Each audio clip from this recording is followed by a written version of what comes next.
let me just begin by introducing myself. I'm an academic at the University of Cambridge. I do not work for Jane Street. It was the only OCaml t-shirt that I had. So, so thank you, Ron Minsky.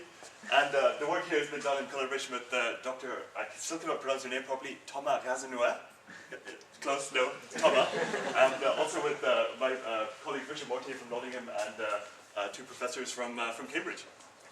So what is the, let me see how this works. So what is the motivation behind our work? Why are we doing all of this effort to build a new operating system when we have so many good operating systems already? And you can look at this by the evolution of how software has been built over the last 30 years. We have these layers of abstractions. These are dynamic abstractions. So we start from hardware, we have a kernel like Linux. We then have some processes that run in there in different address spaces. Then we have threads, preemptive threads, and then we have the application. Then, in the last 15 years or so, we are using more advanced languages with runtimes, .NET and OCaml and Java, and this adds another layer. And then, this is partly our fault, I guess, as well. In Cambridge, we developed the Zen hypervisor. Meanwhile, Red Hat now controls KVM, there's VMware, and there's Hyper-V. And this is a really big stack of software, right? It's getting very complicated. And it's difficult to see how all of this kind of fits together and works. So the main goal of Mirage is to try to create the simplest possible operating system that can do useful work and try to not be a solution for everyone. The goal is to create an operating system that can run on the internet for network services without, for example, being a desktop operating system or without being an operating system for every mobile phone in the sun. And so you can see this in the size of the Linux kernel. Linux went from a few 100,000 lines of code to over 14 million lines of code. And this is not because Linux is bad, it's an extremely good operating system, but it's because people like Richard Jones, who works for Red Hat there, are continuously, hundreds of people are working and putting features into the kernel. So it's very hard for one person to come and understand what the 14 million lines of code do. So Mirage is just me not understanding Linux and trying to start again and see what we can come up with. Now, luckily, in the 80s, there's been a lot of research into this same problem. Everyone has this problem of not understanding how the stack works. And so the notion of exokernels is very simple. You convert all of your kernels and dynamic components into libraries. And you simply link your application to your kernel at compile time. So instead of having one general kernel for everyone, the exokernel simply links using the normal toolchain, and it generates a specialized kernel just for a purpose. Now, the problem with exokernels is you have to then have a library for every device driver, for every configuration of computers on the planet, and this was very difficult. So exokernels were not popular until very recently. And the reason they're relevant now is because of the cloud. And the cloud lets you have a single device driver. It's a virtual device driver. For example, for running on Zen, you have one network and one block device. And so it's much simpler to build these kernels for deploying on virtual machines instead of having to worry about the details of individual bits of hardware. Now, the other problem is, how many people here have done any kernel hacking? Okay, we have two, three, excellent. And most of you, how many people have written OCaml code? Hopefully everyone, right? It's the right meeting. Excellent. So, the problem is that we want to write our OCaml code using Emacs or my nice macOS GUI, but then I want to deploy it as an exokernel. And this is the thing that a lot of the existing systems don't do. If I have to write code only for my kernel, no one's going to use it. I want to write code that I can test and develop and analyze in Unix, and then redeploy just by recompiling it, like an optimization flag, into a kernel. So this is what Mirage actually supports right now.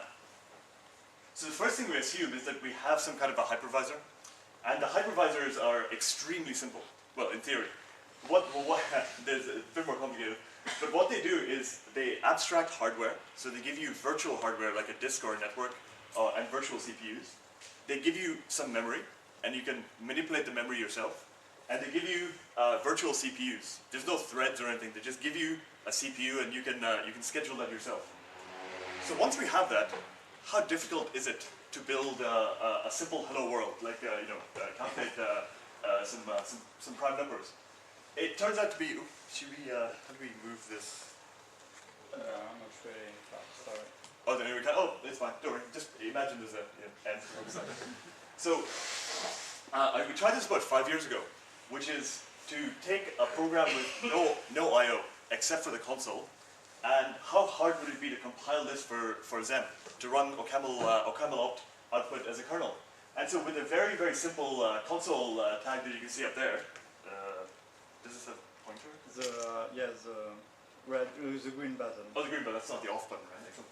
So yes, so this will this interface is enough to let you create a console and write some output.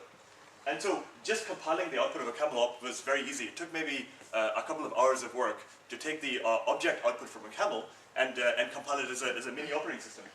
And the reason for this is that Xen actually does very little work.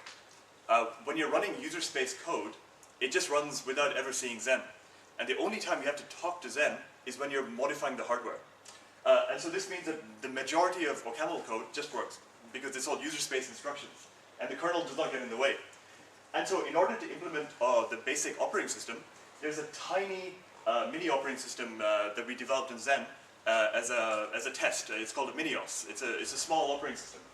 And this boots directly into 64-bit mode, and it gives you your page tables and everything you need, and it's approximately 50 kilobytes in size. So not as small as an 8-bit PIC, but it's still pretty small by Linux or BSD standards. And so with this, it was very easy to just run OCaml code.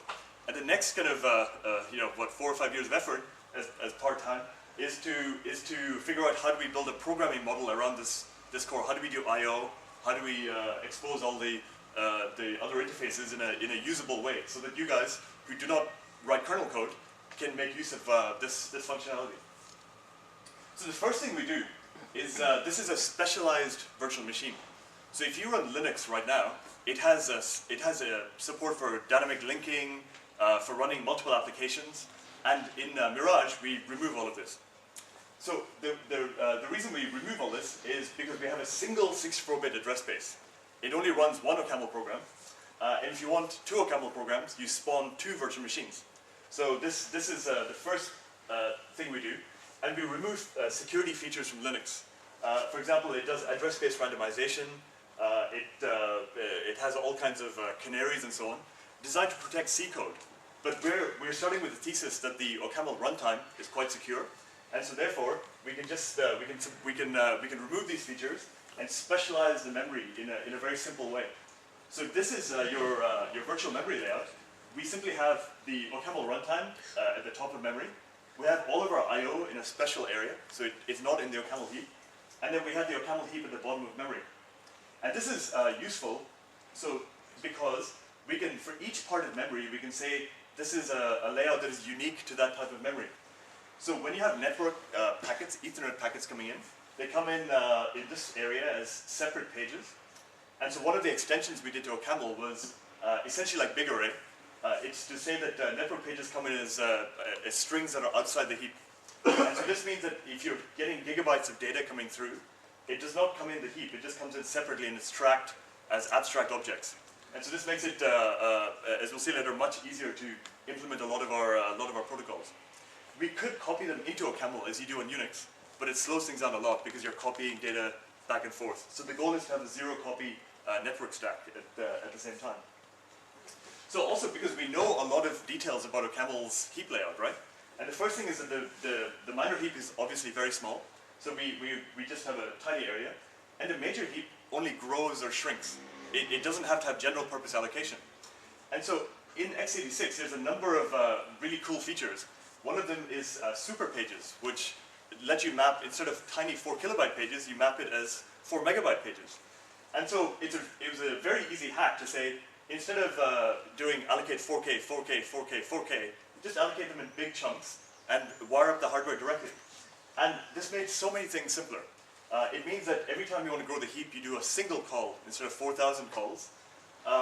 If anyone's familiar with the OCaml runtime, I see Xavier is there, so you're probably familiar with it.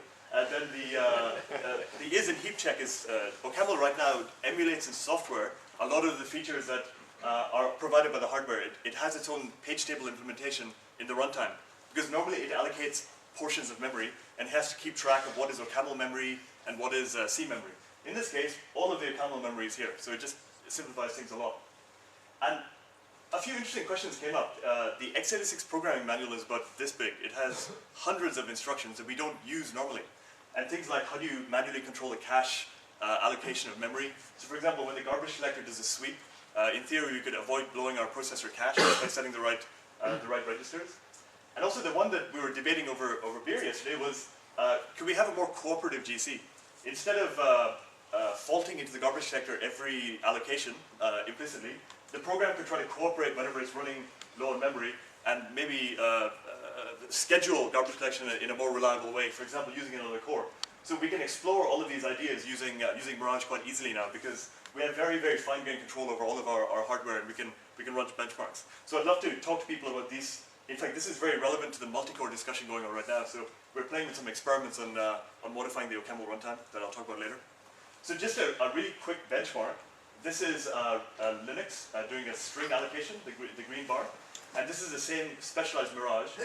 And you can see that even with a very simple optimization like the ones we did, they also speed up the program in addition to making it much simpler to understand, because the processor is doing less work. And this is simply allocating strings in a loop, and this is the amount of time it took. And these graphs only get better as the machine gets busy, because your CPU is just so busy trying to allocate memory all the time, it has no time for anything else. But when you start running multiple domains and so on, the Mirage gets even better. So it's nice to see performance as well as simplicity at the same time. So we now have the ability to run on a single core, a garbage collector, running OCaml code very fast. But then concurrency is a nightmare, right? We have all of these mechanisms that work at the same time. Threads are scheduled separately from processes, from the kernel. The hypervisor has its own, and there's hardware threading there. So in Mirage, again, we just try to get rid of as much as you can, and just swap, only provide a kernel that is doing its own scheduling. So how can we simplify, again, our notion of concurrency? So the first thing is understanding how operating systems do events. And in Linux, and it looks very complicated. There's hierarchy levels and interrupts and so on and so forth. And I didn't really understand what was going on for a long time. But when you look at the lowest level in Zen, it's actually pretty easy. So you have a bit mask of I/O ports. This could be a disk device, it could be a network, it could be anything else. And then you could choose to block for 5 seconds. And you wake up either after 5 seconds or after one of the bit masks becomes active. So in other words, you just poll for events. You don't have to have interrupts, you don't have to have all of the other abstractions that operating systems build on top of that. And then I discovered Loot, the LWT library. And LWT provides a beautiful abstraction for doing this kind of cooperative polling. So this, thing underlying, can't go back. This thing underlying, can't go back at all. Oh, there you can. So this notion is the same as a select loop, except built at the lowest level of an operating system. So therefore, instead of having a select abstraction, we can just rewrite the LWT runtime to support these low-level Zen primitives. And that's what we did. LWT is really nice because you basically choose, do I block if I have a timeout for a finite set of time, and you just look at a priority queue for your next pending timeout. And if you don't, you just block forever until an I/O event happens. So it's a very, very simple main loop as well, and it's very high performance. So now you can see the signature of the operating system is starting to take shape. We can create a console, we can write strings, we can do synchronous writes, which are blocking, waiting for the device to finish. And you can see the LWT type there showing you the blocks. And similarly, you can sleep for a certain amount of time afloat, and it'll wake you up, and you can run your main loop. Now, I know it's controversial that LWT puts in the type the fact that it blocks, but I find it extremely useful because it's good to know whenever you write code what is going to block and what is not going to block, what has the potential to be a slow operation. And so it makes it a nice documenting mechanism to see what is going on. So you'll notice that we can only run in a single core. The reason we picked OCaml for this project is because it's single-threaded, because it didn't have all the complexities, right? So this is a really big deal, because any multi-core GC, I've looked at Java, it runs on Zen now as well. HAL VM on the Haskell is a beautiful project that compiles Haskell code to Zen also. But the Mirage code is an order magnitude smaller, probably more than order of magnitude. We've gotten rid of all the interrupts and all of the stuff and just made it an event-driven system at the core that just runs until a fixed point. But it still leaves us with a problem, right? Because I have a 48-core machine on my desk. We have a lot of cores. So now we're thinking, how do we actually provide the parallelism abstraction? But because we're running at this low level, we control the hardware directly.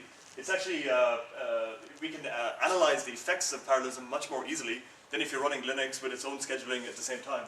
So I'm hoping that we're currently running evaluation on these. We're trying OCaml, we've got our own execution engine, and Opus is a combinator-based system that Pierre Stegan did from Strathclyde. But the model is very similar to processes. You can have multiple VMs running as separate kernels, and then they can set up shared memory, just like in Linux, but with direct access to the memory. And then we need some magical communication mechanism between them. So right now we just use message passing and shared memory, but I'm hoping in the future if we can have multiple OCaml runtimes running in VMs, that we can experiment in Mirage as well and try to make this work. But this is basically the goal for this year, is to come up with a useful parallel abstraction that can not only work on the same host, but also in a cluster of machines. So I think this is the problem with multi-core. It only works on shared memory, and it's hard to kind of split up the shared memory into a distributed cluster. You have to shift your frameworks to MapReduce or something else. So hoping that one of these things will actually work. So what does I/O look like in the system? It's actually quite nice. We have module types that are very abstract. So flow is a stream of data, and a datagram is a type. Is for messages, and these are all abstract types. Given some source and destination, we can read and write and close from that. But now we want to have concrete versions. Sorry, first we can also listen for streams, and there's no file descriptors in this API. So all I have to do is provide a manager and a source to listen, and then it manufactures LWT threads whenever a connection comes in. So it just creates threads. And whenever this thread terminates, it frees the resources. So there's no file descriptors in the conventional sense. The concrete versions are, as you might expect. The TCP version has IP addresses. We have a shared memory version that simply has domain IDs instead. But these will have the same signature and the same module types. So one of the other cool projects going on right now is a name resolver that it figures out if the host you're connecting to is on the same machine, and it gives you back a shared memory first-class module instead of giving you back a TCP module. So it means that it can give you the most optimal transport path for your task at the time. So this again, something is it's doable in Linux, but you have to change all your APIs. So we can experiment with using first-class modules in order to let us swap dynamically all the things we do. So how does it look, roughly? The main difference between Mirage and normal OCaml is that we have multiple standard libraries for each platform. And so the idea is that each platform has a common subset. We have, for example, the time, the clock, the ones I showed you, and we also have I/O strings, which are big arrays for I/O. And we have, some of the backends have even more. Some of the backends have extra things, like the Zen version has support for all the low-level rings and shared memories and so on. And the idea here is that we can simply use our compiler to type check the fact that we're using non-portable APIs. So if I program only using the common subset, it'll compile in Zen and Unix with no problems. But if I start using the Zen-specific APIs, the compiler will just fail when we try to compile it against Unix in the future. So this means that we have this kind of, we use OCaml build to build everything, which is a fantastic tool. Thank you for convincing Nicola at ICFP. He convinced me to rewrite everything using this. And Thomas and I learned OCaml build. And it means that we can start from a common standard library, and then we select the appropriate set of libraries that we want to use for our operating system.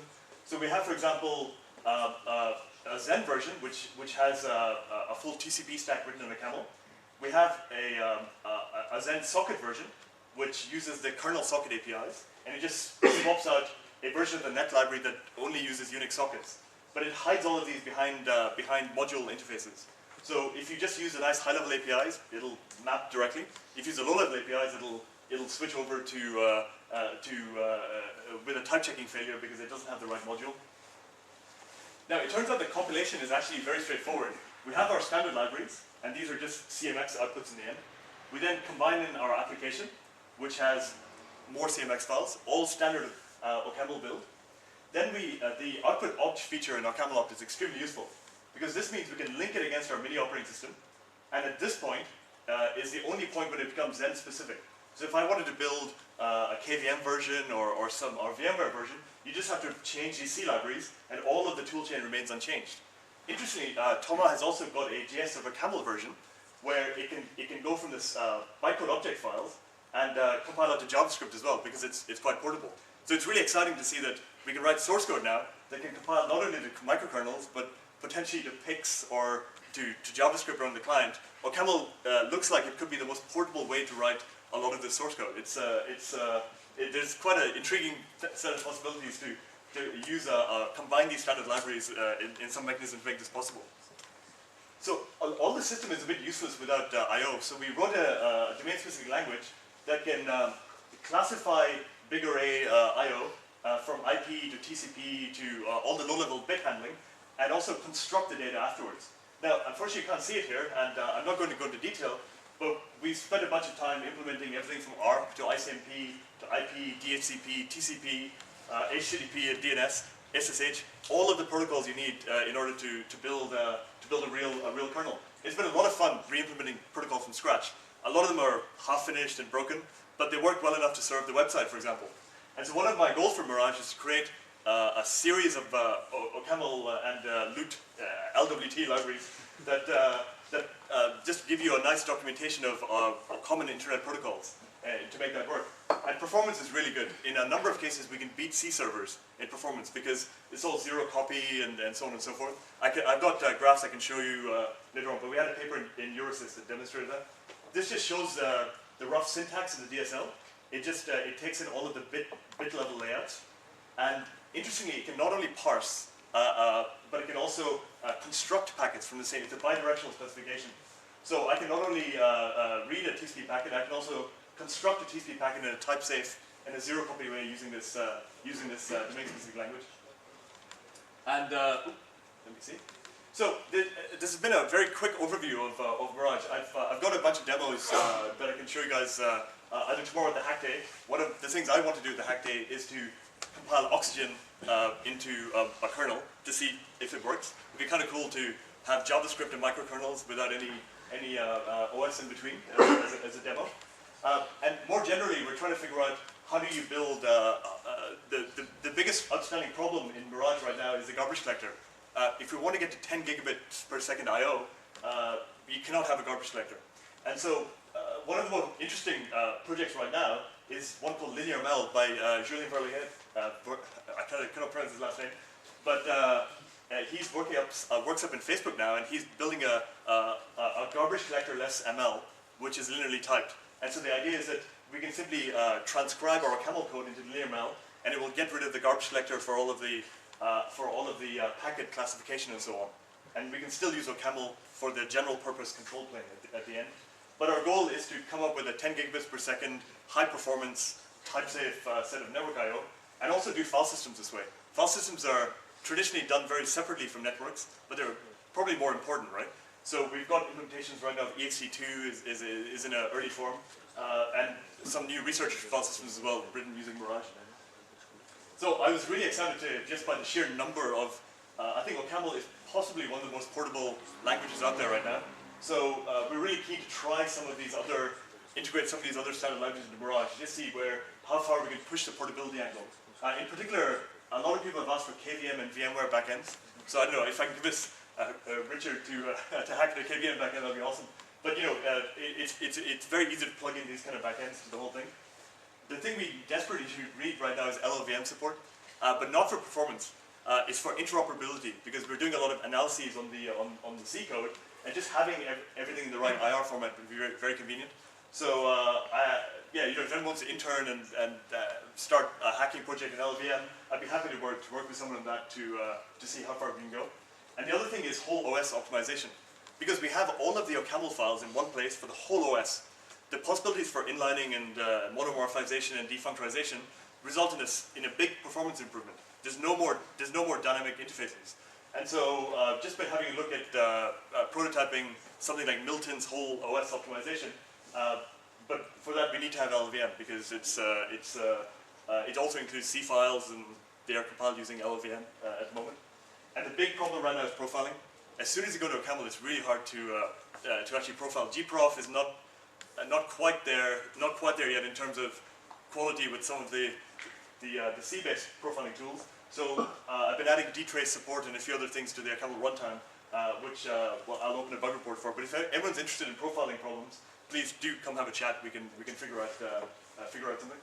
So we have a website. Our logo is not as cool as Oxygen's, but it took me 5 minutes, so it's quite efficient, I think.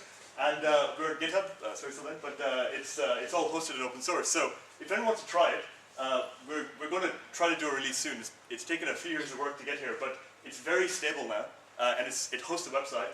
But crucially, if anyone's interested in learning how this stuff works, David Scott from Citrix, who's one of the Zen maintainers, and myself, will be doing a tutorial on how to build an operating system from scratch at ICFP this year in Tokyo. And so if you're interested, come along. We'll spend the whole day starting from the basics and take the audience through how to build this and make it interactive. So if you ever wanted to build an OS and just want to learn in a friendly environment, register for CUFP, the Commercial Uses of Functional Programming, which Ron Minsky and I are chairing this year. And come along and learn how this stuff works, or grab me now.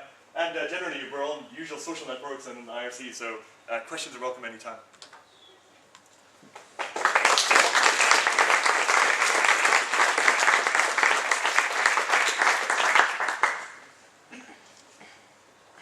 So why bother with block devices? Why not use just NFS over TCP? Good question. So the question is, why do we have block devices? Why not use NFS? Yeah, absolutely. I actually grabbed your RPC. Was it your RPC bindings? So someone had XDR bindings to. Oh, it might be Gerd to someone. Yeah. Oh, it was a user space one from someone from MIT from a few years ago. So we do have NFS, but the goal of block devices is to experiment with. File systems get in the way quite a lot. So I've got an example of quite a crazy graph. If you just move over, these are some DNS graphs. So this graph here shows SQLite running inside Mirage, right? So this is SQLite running inside Mirage, and this is SQLite running on Linux over a file system under Zen. And especially with these databases, you have to go through a small API. You have to go through, you can only sync. You cannot say it's an append-only sync. And so SQLite has really pathological behavior as you increase the record size and you start putting more stress on. In Mirage, we wrote a specialized block device that understands that the journal in the database is append-only. And performance became algorithmically better, not just faster. So when you compose these systems together, if you compose these dynamic, they'll have slight impedance mismatches. And databases are notorious. So Oracle is essentially its own operating system. It embeds everything to control its own scheduling and its own I/O. But not everyone can write their own Oracle. So the goal here is to just give low-level libraries, and you can either use a file system library if you wanted to do that, or you can write a key value store against a block device directly. You can choose your abstraction level at the same time.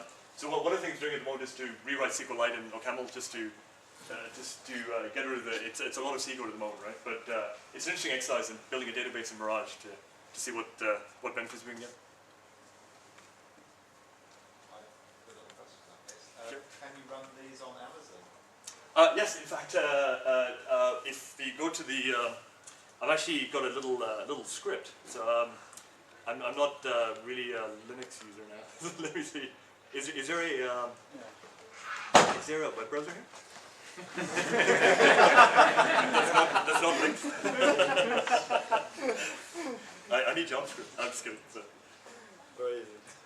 If you go to openmirage.org, so there's actually on OpenMirage is using the Unix backend of Mirage at the moment. There's also zen.openmirage.org, which is using the kernel version.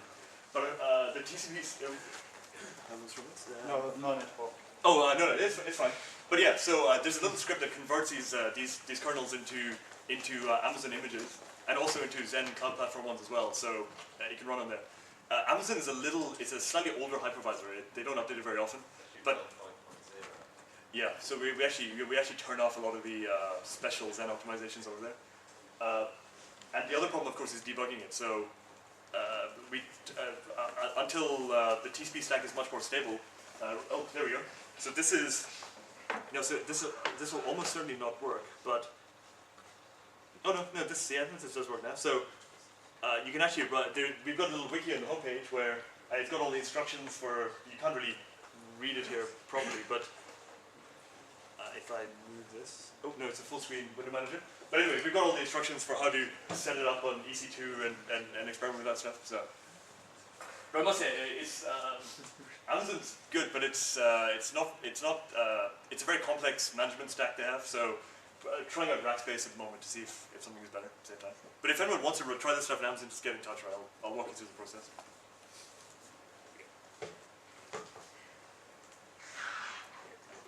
Thanks for your time.